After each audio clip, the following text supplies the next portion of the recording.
Le premier porteur qui s'appelle Maxence Damaret et qui porte un projet qui s'appelle Others.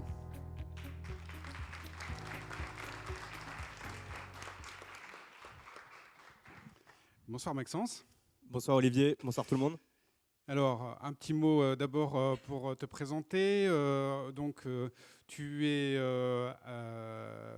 on va dire, peut-être le premier boxeur professionnel à venir pitcher ici pour un projet qui est... alors bon, ce n'est pas ta seule qualité, tu en as beaucoup d'autres, notamment un très beau porteur d'une belle entreprise qui a déjà montré sa valeur, qui s'appelle donc Others. Il s'agit alors comment est-ce qu'on peut appeler ça, de barres protéinées, de produits protéinés pour Globalement, les sportifs. De nutrition sportive. Et végétaux, à base de protéines végétales.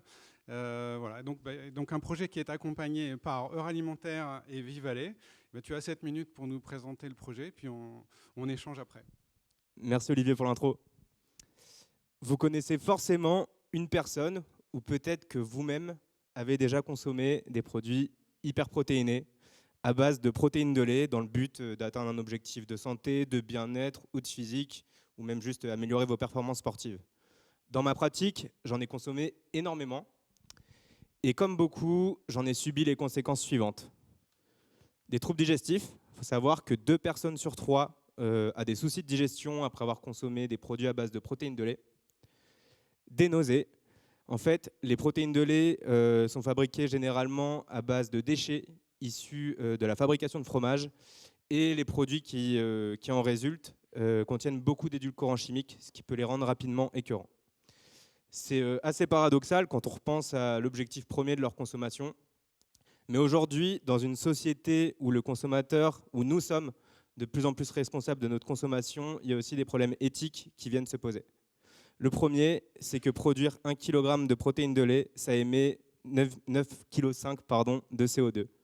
Le second, c'est que ce lait, il est issu de l'élevage intensif laitier, où le bien-être animal est loin d'être une priorité. Moi, de mon côté, j'en ai eu assez de me sentir mal physiquement et moralement à chaque fois que je consommais des protes. C'est pour ça que j'ai créé Others. Others Nutrition, c'est la première société de nutrition sportive qui fait des produits aussi efficaces que ce qui existe côté laitier, mais qui par contre n'utilise que des ingrédients sains et respectueux de la planète. En effet, via l'utilisation de microalgues et de protéines végétales, on a développé une gamme 100% végane qui se digère facilement, qui a bon goût. Dedans, on va utiliser aussi que des arômes naturels et édulcorants naturels, qui émet 24 fois moins de CO2 pour être produite, et bien sûr, qui n'inclut aucun animal sur sa chaîne de valeur. Nos protéines en poudre, on les consomme en shaker avec juste de l'eau ou du lait végétal par exemple, mais pour les plus gourmands, on peut en faire des pâtisseries à la maison. Et enfin, nos barres protéinées, ça c'est le snack fonctionnel et pratique ultime. Je dis souvent nous, la raison elle est simple, c'est que je n'ai pas démarré cette aventure tout seul. En fait, pour créer les meilleures innovations, je me suis rapproché d'un laboratoire expert dans la microalgue et dans les alternatives aux protéines, qui s'appelle Algama. Algama, c'est 25 brevets déposés, c'est 25 millions d'euros levés, et c'est surtout une équipe d'ingénieurs en biotechnologie et docteurs en agroalimentaire qui travaillent directement sur nos produits. Notre fonctionnement, il est simple. Chez Others, on a une idée, on en fait un cahier des charges, on l'envoie à Algama qui démarre la R&D, qui s'occupe aussi du sourcing et de la production. À la fin de la journée, la propriété intellectuelle appartient à Others. On est leur unique partenaire en nutrition fonctionnelle. Et enfin, on bénéficie de leur puissance de négociation auprès des fournisseurs pour avoir des bonnes conditions tarifaires. Et bien sûr, à la fin, on les commercialise. Et d'ailleurs, aujourd'hui, on est disponible en e-commerce. On a démarré au départ 100% e-commerce. Aujourd'hui, c'est 85% de notre CA. On y fait 70% de marge brute. Mais on est aussi disponible sur Amazon et en distribution spécialisée. Donc des boutiques de nutrition, des salles de sport. Et on va avoir début janvier notre premier test en grande distribution dans 2 intermarchés. Aujourd'hui, on a un réel product market fit. On a fait plus de 500 000 euros de CA. On a une base client e-commerce de plus de 5 000 personnes qui est fidèle parce que chaque mois, on a plus de 40% de taux de réachat. Et on est disponible dans 150 points de vente physiques. On compte bien compter parmi les acteurs mondiaux de la nutrition sport santé végétale et permettre aux consommateurs de ne plus avoir de choix à faire entre efficacité, santé et éthique lorsqu'ils consomment ce genre de produits. Aujourd'hui, face à nos concurrents, on se positionne comme l'acteur donc anti-compromis. Nos produits sont efficaces et qualitatifs, ils sont bons pour la santé et pour le bien-être, et surtout ils respectent la planète. Ce n'est pas pour autant qu'ils vont coûter 2 fois plus cher que leurs homologues laitiers, parce qu'en fait on est juste tout simplement aligné sur les prix, donc tout le monde peut se les fournir, il n'y a pas d'excuse. Côté nutrition sportive en France, les ventes représentent 191 millions d'euros et 45 milliards mondialement. 40% de ces ventes, ce sont des produits hyperprotéinés, donc 76 millions. Considérant que 2 tiers des gens ont du mal à digérer les protéines de lait, on peut atteindre 50 millions côté protéines végétales. Aujourd'hui, notre équipe, donc vous l'avez compris, je suis le fondateur et le CEO. Je suis ingénieur HEI, ancien boxeur professionnel et je suis aussi certifié en sciences du sport et de la nutrition. Et depuis le départ, je suis accompagné par Olivier Dahan, donc mon mentor et premier business angel. C'est un chasseur de tendances alimentaires et premier importateur français de Oreo, Daim, Tim Tam, Pepperidge Farm. Il a même aussi créé ses propres marques. Et derrière, dans notre équipe opérationnelle aujourd'hui, on a un directeur e-commerce, une account manager, un business developer et un community manager. Après un pre-seed de 850 000 € qui nous a permis de développer 8 produits et de les commercialiser, on veut faire une levée de fonds en seed d'1,3 million en début d'année 2024. Ça va nous permettre de faire 3 millions et d'atteindre notre seuil de rentabilité. Ensuite, on fera une série A en 2026 qui va nous permettre d'accélérer notre croissance internationale et d'atteindre 33 millions en 2027. Aujourd'hui, les protéines, ce sont donc les protéines en poudre par exemple, ce sont des ingrédients de santé. C'est plus uniquement destiné aux sportifs, c'est une tendance qui se globalise. C'est pas moi qui le dis, c'est la dernière étude de Xerfi. Et on le voit notamment avec les derniers exits du secteur, donc de boîtes de nutrition sportive, qui sont rachetés en fait par des gros groupes agroalimentaires comme Danone, Kellogg's et Mars. Enfin bref, revenons sur notre seed. Il va nous servir à développer 10 nouveaux produits, à financer une croissance commerciale, une croissance marketing digitale agressive, de financer nos opérations et attaquer le marché allemand. Et bien sûr, tout ça, on ne pourra pas le faire sans recruter les éléments clés de l'équipe. Merci pour votre écoute. Investissez sur nous pour rejoindre notre lutte anti-compromis et surtout, venez goûter nos pâtisseries protéinées au Corner Others. Ce n'est pas des cheesecakes aujourd'hui, c'est des cookies, mais ils sont top. Merci.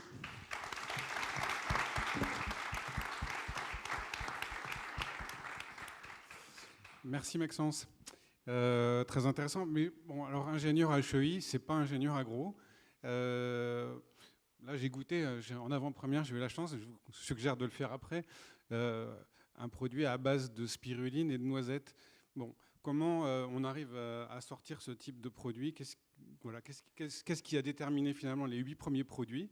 Et où est-ce que tu es allé chercher les compétences pour sortir ces produits? Alors en effet, ces compétences, je ne les ai pas acquises à HEI. Ça m'a juste aidé à contrebalancer les neurones que je perdais à la boxe. Par contre, la boxe, ça m'a aidé à vraiment découvrir ce monde de la nutrition. Je fais des régimes depuis que j'ai 12 ans.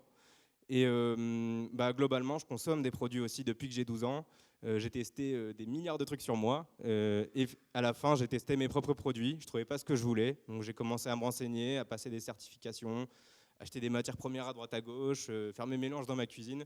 Et après, je suis allé faire valider tout ça par Algama, avec qui on a décidé de monter Others. Alors, l'allégation principale, c'est de dire que c'est énergétique, c'est bon pour les sportifs de haut niveau. Mais c'est bien de faire des allégations, mais comment on le prouve? Et est-ce qu'aujourd'hui, tu as effectivement des sportifs qui utilisent tes produits, qui peuvent en effet témoigner? Alors, les ingrédients qu'on utilise, il y a beaucoup de recherches derrière. Il n'y en a pas directement sur nos produits en tant que tels, mais sur les ingrédients qu'on utilise. Et après, en fait, j'ai un très gros réseau dans la boxe, donc j'ai pu le faire approuver directement par des champions olympiques, des champions du monde. Par exemple, notre premier produit, après 3 mois d'existence, il était consommé par l'équipe de France de boxe aux Jeux de Tokyo. Alors, il y a déjà une question qui nous arrive, donc n'hésitez surtout pas à continuer à les envoyer.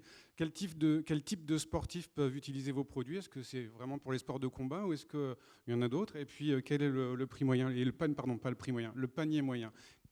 Combien achètent à peu près les clients? Alors en fait, cette typologie de produit, ça ne va pas être uniquement destiné aux sportifs. Ça, c'est surtout un biais marketing que l'on peut avoir. Une personne soucieuse de son alimentation, elle peut être susceptible de consommer ça. Et le panier moyen, donc en ligne, il est de 60 euros. Donc avec une grande récurrence, hein, ce que j'ai compris. Ouais, exactement. On a aujourd'hui, donc c'est encore estimé parce qu'on est encore assez jeune, mais on a une lifetime value de 300 euros à peu près sur un client. D'accord. Christian ? Oui, mais je voulais vous poser une question sur la dépendance par rapport aux producteurs. Vous évoquiez pour les protéines issues du lait, les producteurs de lait. Dans votre cas, tout est fourni par votre partenaire ou vous avez des contrats avec différents producteurs ? Alors en fait, notre partenaire, il n'est pas producteur. C'est quelqu'un qui fait de la R&D et qui passe par de très gros fournisseurs ensuite pour les matières premières. Donc là-dessus, on n'a pas de limite et on n'est pas... imaginons demain, moi je veux développer un produit qu'Algama n'est pas capable de faire. Je ne suis pas dépendant d'eux, je peux aussi passer autrement. Alors, tout à l'heure, dans la présentation, tu évoquais des ambitions mondiales, ce qui est remarquable, mais peut-être, quand on est une entreprise naissante, c'est un peu ambitieux. Qu'est-ce qui te permet d'avoir cette confiance-là voilà, et comment est-ce que tu comptes construire ce succès ? Cette confiance, je pense qu'elle me vient tout simplement de la boxe. On ne peut pas aborder un combat sans penser qu'on va le gagner, sinon on a forcément perdu. Donc moi, avec Others, j'y vais pour gagner. Et la suite de la question, c'est qu'est-ce qu'on va mettre en œuvre pour y arriver ? Nos levées de fonds, elles vont nous permettre de vite accélérer les ventes, parce qu'aujourd'hui, on a vraiment repéré nos leviers de croissance. Il faut surtout qu'on arrive à appuyer sur le bouton. Et une des clés également, c'est d'avoir une grande multitude de produits. Les gros acteurs du marché le prouvent, et c'est pour ça qu'on va toujours garder un gros accent sur la R&D aussi. Donc 10 produits de plus, à quelle échéance ? Fin 2024. Donc c'est assez rapide pour développer des produits finalement. Ouais, en fait, on met 3 à 4 mois pour développer un produit. On sait aussi exactement ce que ça nous coûte. Et en fait, surtout, il y a déjà des produits qu'on a commencé à travailler. Il nous manque des financements pour arriver au bout, mais on sait comment les faire. Ça va aller vite, quoi. Alors un petit mot sur la distribution, parce que j'ai compris que c'était né sur le e-commerce, mais qu'aujourd'hui, donc 85% du chiffre d'affaires. C'est quoi les autres réseaux ? Et question complémentaire, on évoquait le fait que tu entres dans la grande distribution, tu as un premier contrat, je crois, avec Intermarché. Est-ce que ça, c'est un levier de croissance pour l'avenir ? Alors en fait, la France, elle est assez en retard sur la disponibilité de l'offre de nutrition en grande distribution. Par contre, cette tendance, elle est en train de s'activer aujourd'hui. Il y a déjà quelques acteurs des protéines en grande distri, mais très peu. Donc nous, on sera le premier acteur français à s'y positionner, et d'autant plus sur le végétal. Donc c'est forcément vecteur de croissance. Et après, côté salle de sport et boutique de nutrition, ça c'est quelque chose qui tourne déjà depuis une dizaine d'années et dans lequel on peut se positionner facilement. Bon, il y a une question qui apparaît, mais je pense que tu y as déjà répondu tout à l'heure. Algama est actionnaire et n'est pas fournisseur. Les producteurs sont ailleurs. C'est de la R&D. Hein. Ouais, exactement. Voilà, Algama, c'est un actionnaire et un partenaire. Et ensuite, on a des fournisseurs d'ingrédients depuis lesquels on achète nos matières premières. Alors, il y a une question qui arrive. Certes, plus de lait intensif, mais quid de l'origine de vos matières premières ?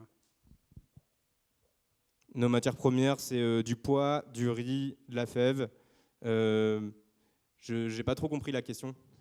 Non, mais je pense que c'est la bonne réponse. Enfin, c'est du végétal, mais donc il n'y a plus de lait de toute façon. Hein. On n'est pas dans les matières animales. Ah non, on n'utilise aucune matière animale. Voilà. J'ai une question sur... on a dans la région des très gros acteurs de l'agroalimentaire qui s'intéressent de plus en plus aux protéines alternatives. D'ailleurs, ça peut être protéines d'insectes, ça peut être protéines de pois avec Rocket. Est-ce que c'est des gens avec qui vous travaillez ? Est-ce que c'est des gens avec qui vous travaillerez ? Alors, on doit être assez discret sur ce genre de sujet, mais évidemment, c'est des gens avec qui on discute. Et l'insecte peut être aussi un intérêt pour la société ? Non, Others, c'est végétal. Oui, c'est vrai que... Oui, pardon. Voilà. Pense sur le bec. Christian. Oui.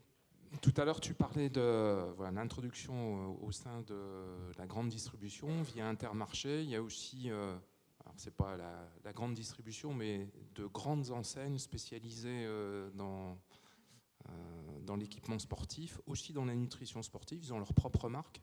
Est-ce que vous avez des discussions avec ce genre de futurs partenaires? Oui, je pense que vous voulez parler de Decathlon par exemple. Intersport ou d'autres. Intersport, dans la région Sport 2000, Decathlon, oui. Sport. Donc oui, ce sont effectivement des acteurs avec lesquels on discute, mais ce n'est pas forcément les réseaux qu'on veut rejoindre aujourd'hui. On va attendre un petit peu, tout simplement pour une question de marge. Donc aujourd'hui, on préfère faire de la marge. On a quasiment terminé, mais j'aimerais quand même poser une question parce qu'il y a quelques mois, on avait vu dans la presse économique que après l'effet de mode très important sur les protéines végétales, il y avait un petit tassement, un effet plateau. Est-ce que c'est lié à la conjoncture, il fallait que le marché digère un peu, ou bien structurellement, on est sur de toute façon une perspective de forte croissance sur ce type de nourriture ou de food tech? Alors, je pense que cet effet de plateau, il concerne plutôt les alternatives aux protéines qui existent, mais par exemple du faux steak, du faux poulet, etc. Nous, on est vraiment sur quelque chose de plus simple en termes de propriétés organoleptiques et de fonctionnalité. Les alternatives à la viande, par exemple, vont avoir plus de mal à prendre le pas sur la viande et donc à dépasser un certain plateau parce qu'au final, elles n'ont pas les mêmes propriétés en termes de protéines, etc. Et en termes de goût, on ne s'y retrouve pas. Nous, on est vraiment sur une autre typologie, donc on n'a pas cette limite. Ok, un grand merci Maxence pour cette présentation. On vous applaudit. Merci tout le monde.